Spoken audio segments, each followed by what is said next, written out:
बार फिर आप सभी को मेरी तरफ से बहुत सारी राम राम।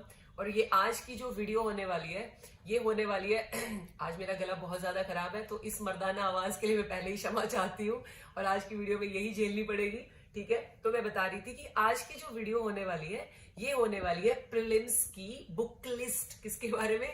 यूपीएससी प्रीलिम्स की बुक लिस्ट के बारे में। जो इतनी मेरे को मैसेज आ रहे हैं, मैम लिस्ट बता दो, लिस्ट बता दो। देखो सच बताऊं तो कोई लिस्ट नहीं है मेरे पास क्या किसी के पास नहीं है, क्योंकि प्रीलिम्स की कोई लिस्ट नहीं होती। ठीक है, कुल मिला के 4 किताबें हैं, 4 या 5 जो मैं अभी बताऊंगी, वीडियो के एंड तक आपको पता चल जाएगा। वही है और वही करनी है। तो देखो सबसे पहले तो अपने दिमाग से बात निकाल दो यार कि कोई लिस्ट है, क्योंकि लिस्ट हो कैसे जाती है। ये जो लिस्ट वर्ड है ये क्यों इतना कॉमन है? कारण ये है कि यार देख, कहीं से तुमने वीडियो देखी, जैसे मेरी देख ली है, किसी टॉपर की देख ली, अरे टॉपर ने पढ़ा है तो उसको हो गया तो मेरा भी हो जाएगा। एक किताब को 1-2 किताब ऐड कर ली। अब मार्केट में जाके देखो हर इंस्टीट्यूट की अपनी किताबें हैं, एनसीईआरटी की किताबें हैं, स्टैंडर्ड बुक्स है। ठीक है, उसके अलावा टॉपर्स के नोट्स है, उनके उनके आंसर, अरे छोड़ो और तो छोड़ो यार, आंसर के मॉड्यूल है उनके। कोई टॉपर है उसने विजन में जाके आंसर दिया, किसी और स्कूल में उसमें जाके टेस्ट लिखा, उसका मॉड्यूल पूरा का पूरा बना हुआ है। कितना सोचो कितना मटेरियल है। और यही बहुत बड़ी प्रॉब्लम है यूपीएससी में, टू मच की प्रॉब्लम है। किसकी प्रॉब्लम? टू मच की, बहुत ज्यादा है। ठीक है, इस वजह से क्या होता है, एक लिस्ट तैयार हो जाती है। मैं भी दे सकती हूँ यार लिस्ट, मेरे को भी हर सब्जेक्ट की ना 20 किताबें पता है और आप सब लोगों को भी पता है, पर वो गलत है, उससे नहीं होगा, उससे यूपीएससी क्लियर नहीं होगा। ठीक है, तो आज की ये जो इसमें हम यही डिस्कस करेंगे। जितना मैं ये बताऊंगी ना कि कौन सी किताब करनी है, उससे ज्यादा हम ये भी देखेंगे कि भाई कौन सा नहीं करना, क्योंकि जितना जरूरी ये है ना कि कहां से आएगा, उससे ज्यादा जरूरी कि ये नहीं पढ़ना। तो आओ द सो कॉल्ड लिस्ट की बात कर लेते हैं कि कौन सी वो लिस्ट है। तो देखो यार, बिना टाइम वेस्ट करे सबसे पहले एक सब्जेक्ट से बात करते हैं। सबसे पहले नेहरू जी से शुरू कर लेते हैं, हिस्ट्री से। तो यदि हिस्ट्री की बात करें तो हम सब बेसिकली हिस्ट्री को 4 पार्ट में डिवाइड करेंगे। सबसे पहले वाली अपनी मॉडर्न है, फिर मेडिवल है, फिर एंशिएंट है, और एक आर्ट एंड कल्चर भी एक सेपरेट सब्जेक्ट की तरह लेंगे। ठीक है, तो देखो मॉडर्न की बात करें तो ये किताब हम सबने देखी होती है, बहुत सारे टॉपर्स भी बोलते हैं ये एनसीईआरटी की है, बिपिन चंद्रा की। इसके अलावा एक और बहुत मोटी किताब आती है बिपिन चंद्रा की, और पता नहीं और भी बहुत सारी किताबें हैं। देखो यार ये किताबें नहीं पढ़नी है। क्यों नहीं पढ़नी है? क्योंकि इसमें जो लिखा है ना, एनसीईआरटी तो एग्जॉस्ट हो चुकी है। आज से 20 साल पहले भी यही थी, इसकी या किसी भी सब्जेक्ट की हो, एनसीईआरटी जो है वो एग्जॉस्ट हो चुकी है। इससे 20 साल पहले भी यही थी, 10 साल पहले भी यही थी, अब भी यही है। तो ये किताब नहीं पढ़नी, और वो बहुत सारी मोटी किताबें भी नहीं पढ़नी। ठीक है, तो फिर क्वेश्चन ये आता है कि पढ़े क्या? देखो बेस तो बनाना पड़ेगा मॉडर्न का। तो देखो ये जो किताब है ना, ये आप पढ़ सकते हैं, बेस बनाने के लिए अच्छी किताब है। बहुत सारे टॉपर्स भी इसको रिकमेंड करते हैं। रीजन क्या है? क्योंकि उस टाइम क्या होता था कि 10-12 जो क्वेश्चन आते थे हिस्ट्री के, इससे बड़े आराम से हो जाते थे। यूपीएससी का भी मेजर फोकस इसी पे होता था, मॉडर्न का ही, और वो क्वेश्चन इससे हो जाते थे। तो सबने रिकमेंड करी, अच्छी किताब है, अच्छी किताब है। मजे की बात यह है कि पिछले 2 साल से इससे एक भी क्वेश्चन नहीं आया, और जो आए हैं वो इतने ईजी आए हैं कि वो वैसे ही हो जाएंगे, और जो इतने डिफिकल्ट आए फिर वो किसी से भी नहीं होंगे। तो देखो इससे देखो फिर भी बेस बना सकते हो इससे, लेकिन मैं कहूंगी ज्यादा फोकस पता है किस पे करना। आपने देखा होगा हर पेज हर चैप्टर के बाद ना समरी दे रखी है, तो ज्यादा फोकस ना समरी पे करो, उसको घोट लो, उसको अच्छे से रट लो। और पीछे ना कुछ टेबल्स दे रखी है इसके अंदर, गवर्नर जनरल की है, कांग्रेस के सेशंस की है, न्यूज़पेपर की है कि किसका कौन सा अखबार था, उसको बढ़िया रट लो, चाट लो, घोट लो, जो मन करे वो कर लो, उसको जरूर देखो। ठीक है, होगा तो उसी से हो जाएगा जो तुमसे होना होगा, वरना इससे भी नहीं होगा, फिर किसी और से भी नहीं होगा। बट ये अच्छी बुक है, करी जा सकती है। इसके अलावा टाइम वेस्ट नहीं करते। इसके अलावा देखो यार, मॉडर्न का कोई सोर्स नहीं करना, प्रीवियस ईयर क्वेश्चन करने जिसपे हम एंड में आएंगे वीडियो के, और कुछ ना करना। और फिर कह रही हूं मत करना, नहीं करना मतलब नहीं करना। अब बात कर लेते देखो यार मेडिवल की और एंशिएंट की। मेडिवल एंशिएंट के लिए भी बहुत किताबों के नाम है मार्केट में, आर एस शर्मा है, ये है वो है। देखो यार तुम शायद हंसोगे भी इस बात पे, जो अगली किताब का मैं नाम लेने वाली हूँ, किताब है लूसेंट की। जनरली आपको कह रहे मैम आप एसएससी किताब हमें क्यों बता रहे हो? देखो यार है जरूर वो एसएससी की, उसमें डाटा भी बहुत है, मैं इस बात से एग्री करूंगी, लेकिन कुल मिला के ना सिर्फ 20 पेज है उसके अंदर, 20-25 इतने ही पेज है, और डाटा है ज्यादा, लेकिन कितना ही है यार, 20 पेज तो आदमी वैसे रट ले। रोज उसको पाड़ के रख लो, उसकी फोटो स्टेट निकलवा लो, 20 पेज को अपना घूमते फिरते देख लो। रोज तुम 20-20 10-10 मिनट भी देखोगे ना, याद हो जाएगी। क्योंकि यदि आप पैटर्न देखोगे ना यूपीएससी के प्रीवियस ईयर में, तो मेडिवल और एंशिएंट से जो क्वेश्चन आते हैं वो डायरेक्टली पूछता है। जैसे इस साल का क्वेश्चन था फनम, वो वहां डायरेक्टली लिखा हुआ है, वो सीधा पूछेंगे कि ये जो टर्म है ये किससे रिलेटेड है, एंशिएंट हिस्ट्री में देखते हो किससे रिलेटेड है, वो वहीं से बताएगी। और इस बार तो इतने मीम बने होंगे ना, आप लोगों ने भी देखा होगा, ये दिखा रखा है बड़ी सी लूसेंट है, उसके सामने लक्ष्मीकांत और ये सब किताबें से पिद्दी सी बन के बैठी है, और उसको सबसे बड़ा दिखा रखा है। कारण यही है यार कि क्वेश्चन वहीं से आते हैं। तो 20 पेज है, घोट लो, रट लो, और कुछ नहीं करना, चाट जाओ उनको, बस वहीं से आ जाएगा। आना होगा तो, नहीं तो कितनी किताबें पढ़ लो नहीं होगा। ठीक है, ये हो गया अपना मेडिवल का और एंशिएंट का। अब बात करते हैं आर्ट एंड कल्चर की, क्योंकि वो अपने आप में एक सेपरेट टॉपिक है। तो ये किताब देखी होगी आपने नितिन सिंघानिया की, ठीक है, बड़ी अच्छी सी किताब है, मैंने भी ली थी। शुरू शुरू में मैं आई ना, मैं भी बड़ी चाव में थी, मैं इसको ऐसे लेके जाती थी रोज सुबह लाइब्रेरी। अरे आज तो आर्ट एंड कल्चर में ये पढ़ के आऊंगी, वो पढ़ के आऊंगी। देखो पहले यार इसकी मोटाई देखो, ये क्या ऐसी और भी बहुत सारी किताबें, इसकी मोटाई देखो यार, इतनी मोटाई वाली जो किताब है ना, उसका तो रिवीजन भी नहीं हो पाएगा। मैं तो कह रही हूँ 500 बार करो, तुम 5 बार भी नहीं कर पाओगे इसका। ठीक है, तो ये नहीं करना है, क्योंकि इसमें इतनी टर्म्स है ना, तुम्हें तो वो 20 पेज की कंटेंट ज्यादा लग रहा है, इसमें तो इतनी टर्म है ना कि पढ़ते पढ़ते ही पागल हो जाओगे। ठीक है, तो ऐसी कोई किताब नहीं करनी है यार। तुमने कोई 10 साल का प्लान थोड़ी बना रखा है। पंचवर्षीय योजना है तो मेरी तरफ से कुछ करो, मैं भी गलत इन्फॉर्मेशन दे दूंगी, लेकिन 1 साल में करना है ना, लिमिटेड पढ़ना है। 2 साल का भी टारगेट है तो भी क्रश पढ़ो जिसमें से आ रहा है। तो ये देखो यार, ये मेरी तरफ से बिल्कुल ना है, इस किताब को बिल्कुल नहीं करनी। लेकिन आर्ट एंड कल्चर इंपॉर्टेंट हिस्सा तो है ही भाई, देखो पेपर का, तो फिर दिमाग में क्या पढ़े। देखो यार, एक फाइन आर्ट्स की किताब है, 11th क्लास की एनसीईआरटी, बहुत ही प्यारी किताब है। ऐसा नहीं है कि मेरे को सारी एनसीईआरटीओ से नफरत है, कुछ अच्छी भी है, जैसे कि ये वाली है, बढ़िया किताब है। इसमें देखोगे ना, ज्यादातर जो है फोटो वोटो दे रखी है, आप देखोगे इधर, और ऐसा बहुत ज्यादा डाटा नहीं है, बट अच्छा दे रखा है। आपको एक टाइमलाइन याद होगी कि भाई पेंटिंग कैसे ग्रो हुई, या टेम्पल कैसे बने, कौन कौन से टाइप के थे, यहीं से हो जाएगा क्वेश्चन आर्ट एंड कल्चर का, इसी से हो जाएगा। और होना होगा तो इसी से हो जाएगा, क्योंकि इतने ही क्वेश्चन आएंगे भाई इजी, उसके अलावा किसी से भी नहीं होगा, ना उससे होगा। पहली बात तो वो याद नहीं होगी तो उससे क्वेश्चन नहीं हो जाएगा। ठीक है, तो इससे हो जाएगा, तो ये करनी है। और एक और बात देखो यार, इसके अलावा कुछ नहीं करना, हिस्ट्री में यही करना है। एक और बात बीच में बताऊं, देखो यार, यूपीएससी का जो एग्जाम है ना, उसकी कट ऑफ इसीलिए कम जा रही है क्योंकि वो इन सबसे नहीं आ रहा, जो हमने इतने सालों से सो कॉल्ड सोर्स सुन रखे ना कि एनसीईआरटी पढ़ लो, हर टॉपर कहता है एनसीईआरटी पढ़ लो। यार पढ़ी उन्होंने भी नहीं होती, और यदि पढ़ी होगी तो बिल्कुल स्टार्टिंग में पढ़ी होती, एक बेस बनाने के लिए। रिवीजन कोई नहीं कर पाता उसका। और जो 6th क्लास की एनसीईआरटी वो छठी में यूं दी थी भाई, क्योंकि जब तुम छठी में थे तुमको 11वीं की समझ नहीं आती थी। अब थोड़ी देंगे, जब तुम 11वीं की पढ़ सकते हो तो छठी की क्यों पढ़नी है। उसमें भी बहुत सारा ट्रिवियल डाटा ऐसा है, मैं टॉपर से पूछूं जो कहता है कि उसने पढ़ी है, उसको भी नहीं आता होगा। तो ऐसा कुछ नहीं होता। और जो रटी रटाई बातें वो मत चलो, वो एग्जॉस्ट हो चुकी है। डाटा 20 साल पहले भी वही था, आज भी वही था। ठीक है, अब देखो यार, हिस्ट्री हो गई यार अपनी पॉलिटी पे। और पॉलिटी में देखो, मैं सबके साथ हूँ, सबका साथ सबका विकास। देखो हर टॉपर भी यही बात करता है, बिल्कुल यार, ये बहुत ही खूबसूरत बुक है पॉलिटी की, लक्ष्मीकांत की। और ये इतनी प्यारी किताब है ना कि बच्चा जब सबसे पहले राजेंद्र नगर में या कहीं भी तैयारी करने लगता है ना, सबसे पहले यही किताब खरीदता है। ठीक है, और लक्ष्मीकांत ने भी इसके इतने कलर बदल दिए ना कि लाल थी, फिर नीली थी, अब हरी हो गई। और सबसे मजेदार बात यह है इस किताब की कि इसको पढ़ के ना इतना अथाह ज्ञानी महसूस होता है। मतलब मैंने ये किताब ना हजारों बार पढ़ी होगी, और हर बार मुझे पढ़ के ऐसा लगता है, अरे यार इतना ज्ञान, मतलब इतनी ज्ञानी, जुडिशरी का भी पता चल गया, पार्लियामेंट का भी। और फिर 15-20 दिन होते जाते हैं और ज्ञान उठता जाता है। ठीक है, तो मतलब दिक्कत यही है कि यार याद नहीं रहता बहुत लंबे टाइम तक, क्योंकि भाई यार डाटा बहुत ज्यादा है, बट लैंग्वेज बहुत अच्छी है, और किताब सच में बहुत प्यारी है। और इसका कोई सब्स्टिट्यूट नहीं है यार, इसका कोई सब्स्टिट्यूट हो भी नहीं सकता। लेकिन पहले थोड़ी एक चीज चेंज हो गई है कि देखो पहले क्या होता था, इससे डायरेक्ट क्वेश्चन आते थे।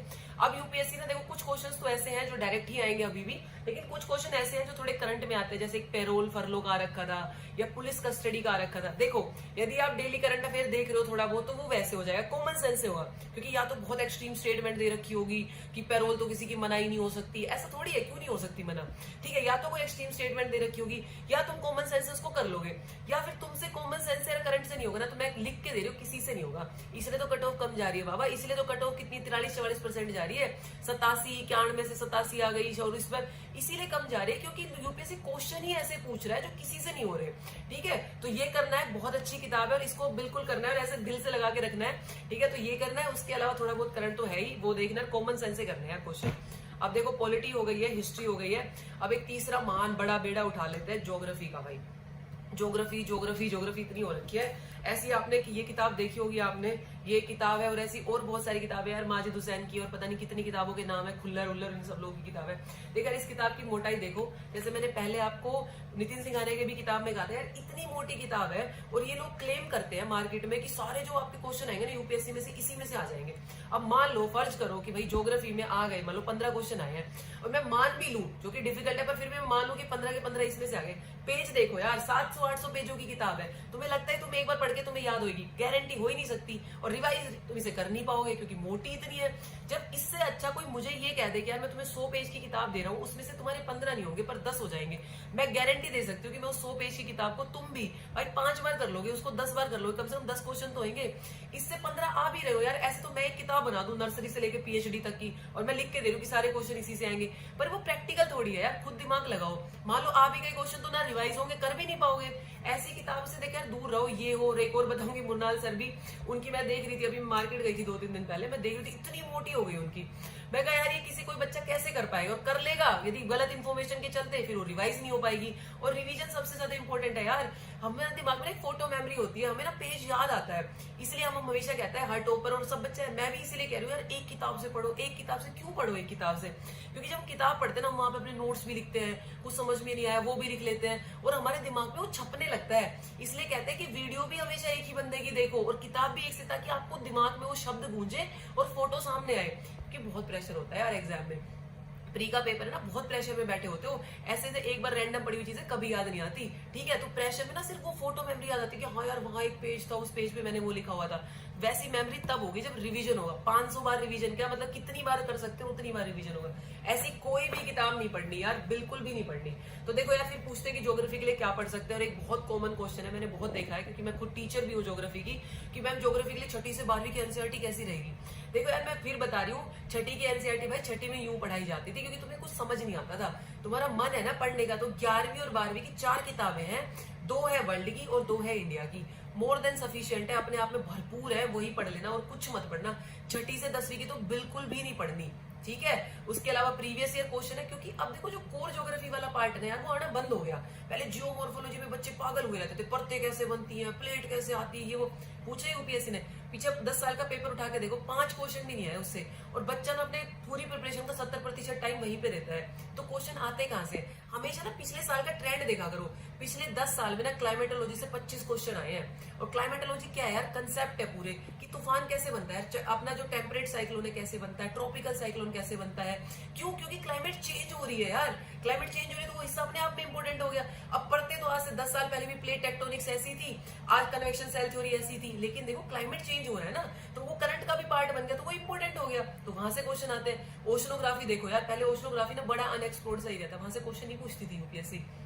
अब देखो पिछले ना मतलब 10 सालों में इतने क्वेश्चन पूछे ना, और वो 10 सालों में भी क्या, पिछले 4-5 साल में ना हर साल तुम्हें 1 या 2 क्वेश्चन ओशनोग्राफी से मिलेंगे। क्यों?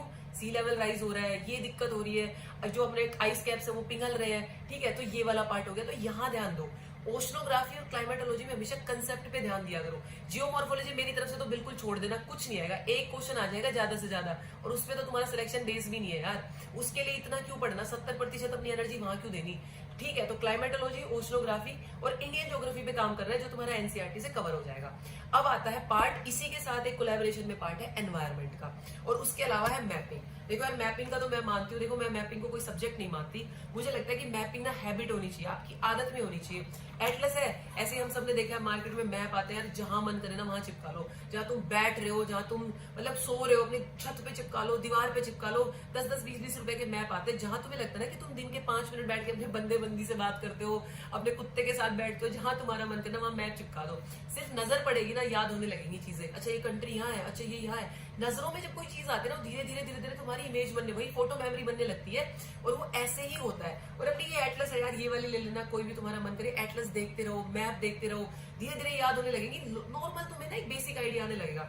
अब उसके बाद वो चीज आएगी, और मैं इसके बाद कहूंगी कि यूपीएससी का पेपर बिल्कुल प्रेडिक्टेबल है। जैसे कि एक एग्जांपल दूं, हमें पता था अफगानिस्तान न्यूज में था, इतना न्यूज में था ना तालिबान की वजह से, 2 साल से अफगानिस्तान अफगानिस्तान अफगानिस्तान हो रहा था, डायरेक्ट क्वेश्चन आया अफगानिस्तान के ऊपर। तो क्या करना है, मैपिंग का पार्ट तो हमें पता ही है, अब क्या करो, जो न्यूज में ना उसको उठा लो और उस एरिया के बारे में सब कुछ कर लो, कि कौन सी कंट्री टच करती है, कोई नदी तो नहीं है, कोई पहाड़ तो नहीं है, भारत के साथ क्या है, हो गया आपका क्वेश्चन। और देख लो अफगानिस्तान आया था इस बार। तो मैपिंग ऐसे ही करनी है स्मार्ट तरीके से, कि जो करंट में है वो और उसकी बेसिक लोकेशन, ठीक है। और मैपिंग के भाई मैप चिपका लो, फिर से कह रही हूँ, जहां सोते हो, बैठते हो, दरवाजे के पीछे जहां तुम्हारा मन करे वहां मैप चिपका लो, ठीक है। तो ये हो गया अपना मैपिंग वाला पार्ट। अब एक पार्ट मैंने जो बीच में रोका था, जो सेक्शन, वो था एनवायरमेंट का। यार एनवायरमेंट का मैं बताती हूँ, मैं ना आपको अभी भी 4 किताबें दिखा दूंगी, मेरी लाइब्रेरी में रखी है। शंकर आईएएस की किताब है, पीएमएस आईएएस वालों की भी बहुत मोटी सी किताब है, ठीक है। और हर बहुत सारे इंस्टीट्यूट के बहुत सारे नोट्स हैं। देखो यार, एनवायरमेंट में ना तुम मुझे खुद पिछले 5 साल का पेपर उठा के देखो, एक भी ऐसा क्वेश्चन दिखा दो जो बिल्कुल कोर स्टैटिक से आ रखा हो, नहीं आता यार, आना ही बंद हो गया है। एनवायरमेंट ना पूरे का पूरा करंट अफेयर बेस्ड है, पूरे का पूरा। कोई भी ट्रीटी चल रही है न्यूज में, या मान लो कोई स्पीसीज है जिसका एक्सटेंशन हो गया, क्रिटिकली एंडेंजर्ड है, जब पूरे का पूरा करंट है तो वो किताब क्यों पढ़नी है यार। जब तुम्हें पता ही है पूरे पूरे करंट से तो पॉइंट क्या है उस किताब को पढ़ने का। मैं पढ़ लूँ वो 400-500 किताब पेज की किताब मैं पढ़ भी लूँ, उसमें से एक क्वेश्चन आएगा। हमेशा ना इनपुट वर्सेस आउटपुट देखा करो यार। 600 यदि कोई 600 पेजों की किताब है, उसमें से 2 क्वेश्चन आएगा, उसको तुम कर रहे हो बेवकूफी है। इससे अच्छा तो तुम कुछ और करो ना, बेस बनाओ अपना। कैसे बनेगा? प्रीवियस ईयर क्वेश्चन से बनेगा। अभी आती है उसके ऊपर। तो एनवायरमेंट के लिए सिर्फ और सिर्फ करंट करना है, सिर्फ और सिर्फ करंट, और कुछ नहीं करना, ठीक है। अब बच गए देखो यार 2 सब्जेक्ट और बच गए। एक बच गया साइंस एंड टेक और दूसरा बचा है इको। इको की पहले बात कर लेते हैं। देखो यार इको के ना, देखो मुरनाल सर के नोट्स बहुत फेमस है, पॉपुलर है, पुराने वाले अच्छे भी है नो डाउट। बट अब मैं बताऊं ना, उनके भी नोट्स इतने हो गए ना मार्केट में, ऐसे बंडल के बंडल रखे हैं। ऐसे देखते हो ना, मैं तो मतलब तुम्हारा मुंह पूरा ना उस बंडल में कवर हो जाएगा, इतने ऊंचे बंडल है वो, ठीक है। उनका रिवीजन ही नहीं हो पाएगा। सेम लॉजिक है यार, रिवीजन पॉसिबल नहीं है। तो देखो कहां से करें। देखो आपका अपना अपना अपना ओपिनियन हो सकता है, लेकिन देखो मैंने क्या किया था यार, एक श्री राम की ना 200 पेज की पतली सी किताब आती है, श्री राम आईएएस ना, पहले उसकी प्रिंट आउट कॉपी निकालता था और उस टाइम वो बड़ी सस्ती भी थी। सोचो वो किताब इतनी फेमस हो गई ना, इतनी फेमस हो गई कि उन्होंने ना अब उसकी बुक निकाल दी और वो महंगी भी कर दी। लेकिन यार 200-250 पेज की हद मार की किताब होगी, पर इतनी प्यारी किताब है ना, आपके कंसेप्ट ना ऐसे क्लियर हो जाएंगे, तुम्हें किसी टीचर की जरूरत नहीं है। बिल्कुल नॉर्मल लैंग्वेज में दे रखी है, हर सेक्शन अलग से दे रखा है, बहुत ही प्यारी है, पूरा कंसेप्चुअल है। आप इस बार का भी पेपर देखोगे ना, रीर क्या है, नीर क्या है, ये पूछा कि हमारे एक्सचेंज रेट में कितना गिर गया रुपये, कितना, वो कारण पूछता है यार क्यों गिर रहा है। यदि हम लोग एसएलआर एक इंक्रीज या डिक्रीज हो रहा है, वो क्यों हो रहा है? कंसेप्ट है, कोर कंसेप्ट है, और कोर कंसेप्ट ना उस किताब से बहुत अच्छे से क्लियर होगा। और मान भी लेते हैं कि कोई हिस्सा ऐसा जो आपसे क्लियर नहीं हो रहा, तो सिर्फ उस कंसेप्ट को उठाओ, यूट्यूब पे जाओ, इतनी वीडियो है, एक अच्छी सी वीडियो निकालो, सिर्फ कंसेप्ट समझो और वापस आ जाओ। तो देखो मैं बहुत पर्सनली रिकमेंड करती हूँ, अच्छी किताब है, आप एक बार रेफर करना, आपको इको वहां से बहुत अच्छे से समझ में आ जाएगी, ठीक है। और फिर से कह रही हूँ, सिर्फ कंसेप्ट पे ध्यान देना, क्योंकि इको कंसेप्ट है, इको में कुछ नहीं रटना, सिर्फ कंसेप्ट समझ में आया तो इको है, वरना नहीं है, ठीक है। इको हो गई। अब लास्ट बात करते हैं साइंस एंड टेक की। साइंस एंड टेक में देखो यार, ह्यूमैनिटी वाले बच्चों की बड़ी फटती है, उनको ऐसा लगता है वो साइंस क्या नाम ले दिया, क्या नाम ले दिया। देखो यार तुम्हें ना साइंस में ना जो बेसिक साइंस आती है ना, स्टेट विटेट में एसएससी में, वो नहीं रटनी भाई। उसमें वो जो देते थे ना कि ये इसको बताओ, ये पोटाश आलम का क्या फॉर्मूला है, ये यूपीएससी नहीं पूछती। यूपीएससी हमेशा जाती है जो नई टेक्नोलॉजी जो न्यूज में है, ठीक है। जैसे मान लो पिछले साल कोरोना था, ठीक है, तो सबने रट लिया कोरोना। यूपीएससी ने क्या पूछा? उसकी वैक्सीन पूछी, और वैक्सीन में भी ये नहीं पूछा कि कौन सी वैक्सीन है, वैक्सीन का नाम याद नहीं करना। ये जो अलग अलग वैक्सीन आती है क्यों आती है? हमारे वाली इतनी इफेक्टिव है, उसमें बूस्टर डोज की क्यों जरूरत है, उसमें बूस्टर डोज, तो वो कंसेप्ट पूछती है। जैसे कोई टेक्नोलॉजी आई, जैसे वेब 3 न्यूज में था 3.0, देख लो, पूछ लिया डायरेक्टली। ऐसे जो भी जैसे कोई क्रिप्टो करेंसी से रिलेटेड है, वो किस ग्राफ पे बेस्ड है, वो सब पूछती है। तो वो चीजें पूछती है जो टेक्नोलॉजी है, जो हेल्पफुल है, जिसका क्या है, यूज है। तो साइंस एंड टेक के लिए करंट है, और करंट से बढ़िया कोई सोर्स नहीं है यार। और तुम्हें फिर भी कुछ लगता है ना, जैसे तुम कुछ पढ़ रहे हो, तुम्हें लगता है कि तुम्हारा एक कोर पार्ट बच जाता है, तो अगेन मैं वही कहूंगी यार, यूट्यूब पे जाके उसके बेसिक्स देख लिया करो। मोर और लेस ना कुछ ऐसा बेसिक कंसेप्ट पूछती नहीं है यूपीएससी। पूछेगी ये टेक्नोलॉजी है, इसके क्या इंप्लीमेंटेशन है, इसका क्या फायदा है, बस यही पूछती है। और बहुत ईजी क्वेश्चन होते हैं, कॉमन सेंस, और आपको वो लॉजिक समझ में है ना, वो कंसेप्ट समझ में है, तो आपके हो जाएगा। यदि आपको टेक्नोलॉजी के बारे में पता है तो वो हो जाएगा। तो साइंस एंड टेक के लिए सिर्फ और सिर्फ अगेन करंट अफेयर है, ठीक है। अब देखो यार, ये सारी बातें हो गई, सारे सब्जेक्ट हमने कवर कर लिए। एक बार फटाक से मैं रिकैप कर देती हूँ कि हमने क्या क्या देखा। देखो सबसे पहले हिस्ट्री के लिए स्पेक्ट्रम कर लेना, ज्यादा कोशिश करना कि जो पीछे की समरी और टेबल है उस पर ध्यान दो, ठीक है। उसके अलावा कोई किताब नहीं करनी। उसके अलावा यदि मेडिवल और एंशंट की बात करें तो वो 20 पेज है, लुसेंट के चार्ट लेना, घोट लेना, रट लेना। आर्ट एंड कल्चर के लिए सिर्फ 11वीं क्लास की एनसीईआरटी करना और कुछ मत करना। अब बात करते हैं पॉलिटी की। लक्ष्मीकांत है, प्यारी किताब है, लेकिन उसके स्मार्ट नोट्स बनाने हैं। जैसे कि मैंने तुम्हें स्मार्ट नोट्स का बता रही थी, जो लक्ष्मीकांत के बारे में जो मैं बता रही थी, वो रह गया बीच में। स्मार्ट नोट्स कैसे बनाने? देखो यार, ये तो आपने भी देखा होगा, जैसे कॉन्स्टिट्यूशन बॉडी के 10-12 पेज है, ठीक है। तो 10-12 जो चैप्टर है कॉन्स्टिट्यूशन बॉडी की, उसकी ना एक टेबल बना लो। जैसे कि मान लो ये है पेज, इधर नाम लिख लो सबके और इधर बॉक्स बना लो। अब पहला जैसे मान लो तुमने कैग का लिख लिया, दूसरा इलेक्शन कमीशन का लिख लिया, आगे आर्टिकल, अपॉइंटमेंट, रिमूवल, ये पूरी टेबल बन गई, तैयार तुम्हारा। अब जब भी हो सिर्फ इस टेक्निकल चीज को पढ़ लो, बाकी तो सब यार थ्योरी है, वो तुम कर लोगे, ठीक है। एक तो ये हो गया। और दूसरा, जैसे मान लो हमें पता है कि प्रेसिडेंट और गवर्नर सेम है, ऑन द पार बराबर है, तो हमेशा ना कंपैरेटिव पढ़ा करो। जहां प्रेसिडेंट के नोट्स निकालो ना, वहीं गवर्नर के निकालो। 2 फायदे होंगे, एक तो तुम्हें कंपैरेटिव स्टडी समझ में आएगी, और एक याद अच्छा रहता है। जब तुम 2 चीजों के बीच में कंपेयर करते हो ना, हमेशा अच्छा याद रहता है। और यूपीएससी क्वेश्चन भी यहीं से पूछता है कि उसकी पार्डनिंग पावर में उसकी में क्या फर्क है।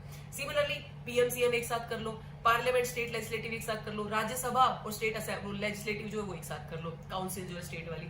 ऐसे ना हमेशा ऐसे करा करो। इससे क्या है, ये स्मार्ट नोट्स भी और याद रहेंगे और छोटे बनेंगे तो रिवीजन कर पाओगे, ठीक है। तो तो ये वाली बात होगी पॉलिटी की। तो पॉलिटी के लिए लक्ष्मीकांत थी। अब तीसरी बात करते हैं, हमने तीसरे पे डिस्कस किया हमने ज्योग्राफी। देखो ज्योग्राफी के लिए 11वीं 12वीं की एनसीईआरटी मोर देन सफिशिएंट है, और सिर्फ क्लाइमेटोलॉजी और ओशनोग्राफी पे फोकस करो, उसके कंसेप्ट समझो।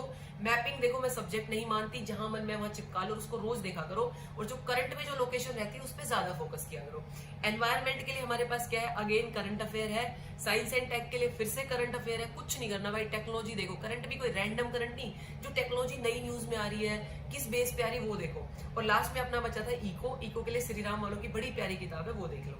ठीक है, अब ये वाले सारे हो गए प्री कैप। अब देखते हैं इसके बाद एक बहुत इंपॉर्टेंट हिस्सा आता है कि मैम बेस बनाना है, बेस बनाना है, यहाँ से बनेगा बेस। अब आते हैं इस पूरी वीडियो के सबसे इंपॉर्टेंट पार्ट पे, और वो इंपॉर्टेंट पार्ट है, वो डिस्कस करने से पहले एक छोटी सी बात बताओ यार, तुम अपने दिल पे हाथ रख के बताना, तुम लोगों में से कितने को सिलेबस याद है प्री और मेंस का। मैं गारंटी ले सकती हूँ मैक्सिमम बच्चों को याद नहीं है, और मुझे भी नहीं होता था शुरू में, मुझे भी ऐसे ही रहता था। हम सब सुनते हैं, हर बंदा यही बोलता है, मैं भी बोल रही हूँ, बोल के चली जाऊंगी, हर टॉपर भी यही बोलता है, सिलेबस देख लो सिलेबस। तुम्हें लगता है आया बोक के चला गया, सेम बात है। लेकिन यार मैं सच में बता रही हूँ, आज कसम खा लो इस वीडियो के बाद कि आज और अभी यूपीएससी की साइट से जाके सिलेबस डाउनलोड करोगे और उसका प्रिंट आउट निकलवाओगे। क्यों, ये क्यों जरूरी है यार, क्यों बार बार हर कोई सिलेबस बोलता है। और जो दूसरी बात मैं अभी बताने वाली हूँ, देखो यार हमारे और यूपीएससी के बीच में ना कम्युनिकेशन के दो ही माध्यम है। उसके अलावा यूपीएससी ने कुछ नहीं कहा कि तुम कहाँ से पढ़ के, उसने तो कहा कि तुम्हारे में टैलेंट है तुम पढ़ के ही बताओ, यदि तुम्हें टैलेंट है तो उसने तो कहा ही नहीं कि तुम लक्ष्मीकांत पढ़ो या कुछ भी करो। कम्युनिकेशन के दो ही तरीके हैं। पहला तो यूपीएससी देती है सिलेबस कि देखो ये सिलेबस है, ये पढ़ के आना है, और दूसरा यूपीएससी आपको देती है प्रीवियस ईयर क्वेश्चन की देखो ऐसे में क्वेश्चन पूछ रहे हो तो तुम आइडिया लगा लो। हम क्या करते हैं, हम यार लक्ष्मीकांत पढ़ रहे हैं, अब लक्ष्मीकांत क्या अच्छी किताब है, पढ़ भी रहे हैं, उससे क्वेश्चन भी आ जाते हैं। लेकिन यूपीएससी ने कभी कहा कि लक्ष्मीकांत पढ़ के आओ, या यूपीएससी ने कभी कहा शंकर आईएएस पढ़ के आओ, या पीएमएफआईसी किताब पढ़ के आओ। भाई कुछ नहीं कहा यूपीएससी ने। यूपीएससी ने कहा कि यदि तुम्हारे दिमाग में, यदि तुम पहले से नॉलेज लेके आए हो तो बेशक से सीधे पेपर देने आ जाओ, हमें कोई फर्क नहीं पड़ता। यहाँ पे ना सिलेबस इंपॉर्टेंट होता है। हम क्या सोचते हैं, हम सोचते हैं स्पेक्ट्रम का जो इंडेक्स है ना वही सिलेबस है, इन्होंने दिया है तो यही सिलेबस है। ऐसा नहीं है, सिलेबस बहुत अलग है इससे। इसलिए हमारा ना ज्यादातर मैक्सिमम जो टाइम है ना वो इसी चीज में वेस्ट हो जाता है, क्योंकि हमें यही नहीं पता सिलेबस क्या है। इसलिए ना आज और अभी से कसम खाओ कि सबसे पहले देखोगे सिलेबस, क्योंकि सिलेबस से तुम्हें समझ में आएगा कि पढ़ना क्या है। कुछ भी पढ़े जा रहे हो, जो दिखे और ये पढ़ लेते हैं, नहीं ऐसा नहीं करना है, सिलेबस बहुत जरूरी है। तो पहले तो प्लीज कसम खा लो, और कमीनों सच में सिलेबस देखना है जो भी इसको देख रहे हैं, ठीक है। और दूसरा है देखो यार प्रीवियस ईयर क्वेश्चन, ठीक है। प्रीवियस ईयर क्वेश्चन देखो, ये किताब का कोई मैं पेड प्रमोशन नहीं कर रही, ठीक है, लेकिन ये मैं सिर्फ इसलिए दिखा रही हूँ क्योंकि इसमें लास्ट 25 साल के क्वेश्चन है। यदि आपके पास ऐसी कोई पीडीएफ है तो आप वहां से करो, चाहे आप कहीं से करो, वो आपकी मर्जी है। देखो प्रीवियस ईयर क्वेश्चन बहुत ज्यादा इंपॉर्टेंट है। मैं आपको एक छोटा सा एग्जाम्पल देके बताती हूँ। यदि मेंस की बात करें ना तो 2020 का जो पेपर आया था GS1 का, उसमें 18 से 19 क्वेश्चन, 20 क्वेश्चन आते हैं टोटल मेंस में, 18 से 19 क्वेश्चन सिर्फ पिछले 25 साल से डायरेक्ट और इनडायरेक्ट रिपीट हुए थे, ठीक है। 2021 में भी 12 से 13 क्वेश्चन रिपीट हुए थे, और ये सेम GS1 के साथ भी 2, 3 जैसे मैंने अपनी पिछली वीडियो में बताया था सेम है। सेम ना किस्सा प्रीलिम्स के साथ भी है। प्रीलिम्स में ना यूपीएससी सेम चीज पूछती है। 2021 में उसने क्वेश्चन पूछा था कि इनमें से कौन सा बर्ड नहीं है, और वहां उसने दे रखा था मशीर का नाम, ठीक है। 2020 में उसने सेम क्वेश्चन पूछा था और उसने ये पूछा था कि पाई कहाँ जाती है। देखो यार क्वेश्चन सेम उठा रही है, बस थोड़ा इधर कर देती है, कभी इधर कर देती है। और ये लैंग्वेज है ना, ये तुम्हें तब समझ में आएगी जब तुम ये क्वेश्चन देखोगे। तुम्हें ना ये हो सकता है कि यहाँ से तुम्हें डायरेक्ट क्वेश्चन ना मिले, लेकिन एक बात बताऊं, लैंग्वेज समझ में आएगी। तुम्हें समझ में आएगा कि यार हमें तो करना ही यही है यार, एग्जामिनर के दिमाग को ही तो समझना है। वो हमें वहां बैठ के पागल बना रहा है और हमने उसको पागल बनाना है। मतलब ये तो वही वाला गेम हो गया ना, टू मच फन, तुम विलन के पीछे और विलन तुम्हारे पीछे, वही वाली बात हो गई। अब यूपीएससी सोचता है कि वो तुम्हें परेशान करेगा, लेकिन तुमने उसके दिमाग को पढ़ लिया तो तुम परेशान हो ही नहीं सकते, तुम प्रेशर में आओगे ही नहीं। और वो तुम ना यहाँ से समझोगे यार लैंग्वेज, जब तुम पिछले साल के क्वेश्चन बार बार बार बार बार बार, और ऐसा नहीं है कि तुमने हिस्ट्री पढ़ ली, मैम मैंने तो हिस्ट्री पढ़ ली, मैम मैंने तो प्रीवियस ईयर क्वेश्चन भी कर लिए। अरे यार एक बार करने से क्या होएगा, जब किताब को मैं कह रही हूँ 500 बार रटो तो क्वेश्चन भी तो 500 बार रटोगे, तभी तो याद होंगे। और यहाँ से होता है वैल्यू एडिशन। और बात है जब तुम इस किताब को 500 बार कर लोगे ना, तुम्हें भी फील आने लगे कि ये क्वेश्चन जो यूपीएससी ने दिया ना, ये सिर्फ और सिर्फ हम जैसे जो बकरे हैं ना उनको फंसाने के लिए दिया है। तुम्हें ना उस क्वेश्चन की लैंग्वेज से फील आ जाएगी यार कुछ तो इसके अंदर है। मान लो तुम्हें कोई भी आइडिया है ना, तो भी उसकी लैंग्वेज देख के फील आएगी, और फील का ही तो यार पूरा वो यूपीएससी भी तो ऐसा क्वेश्चन बनाएगी ना जिससे अधिकांश बच्चे बाहर हो जाए, अधिकांश बच्चे सोचे कि यार ये तो होगा, ये तो इतना कैची लग रहा है ना, ये तो होगा ही। वो यूपीएससी ने दिया ही इसलिए क्योंकि यूपीएससी को भी ये बात पता है कि ये कैची है और तुम इसके ट्रैप में फंसोगे। और वो तुम्हें समझ में पता है कब आने लगेगा वो फील वाला और लैंग्वेज वाला गेम, जब तुम ये जो प्रीवियस ईयर क्वेश्चन इनको रट मारोगे, घोट मारोगे, इनका ही बेस बनाओगे, इन्हीं को रिवाइज करोगे और इन्हीं से जब वैल्यू एडिशन करोगे, ठीक है। तो देखो यार ये मैंने अपनी तरफ से एक पूरी बुक लिस्ट समराइज करने की कोशिश करी है, द सो कॉल्ड लिस्ट। अब देखो यार, कोई लिस्ट नहीं, मैंने कहा था ना कुल मिला के 4-5 किताबें बचेंगी और कुछ नहीं बचेगा। तो मार्केट के इन सब चक्करों में मत पढ़ो यार, और इन्हीं को पढ़ो, बार बार पढ़ो, रिवाइज, वही ना, ईट स्लीप रिपीट, और यही करते रहो रोज। तो हर किताब को ऐसे ही रिवाइज करके पढ़ना है और बार बार पढ़ते रहना है। और यार एक और बात है, वीडियो एंड करने से पहले मैं बताना चाहूंगी, जैसे मैंने लास्ट वीडियो में कहा था कि नोट्स आ रहे हैं, तो बहुत सारे लोग मुझे मैसेज कर रहे हैं कि मैम अपने नोट्स शेयर कर दो, नोट्स शेयर कर दो।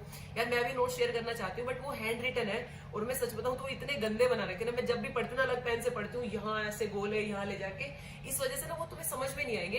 तो मैं उनको अच्छे से कंपाइल कर रही हूँ ताकि जब मैं आप लोगों के साथ शेयर करूँ तो आपको समझ में भी आए और आपके लिए हेल्पफुल हो। तो उसमें थोड़ा सा टाइम लग रहा है, वो है, जैसे ही वो तैयार हो जाएंगे मैं डेफिनेटली आप लोगों के साथ शेयर करूंगी।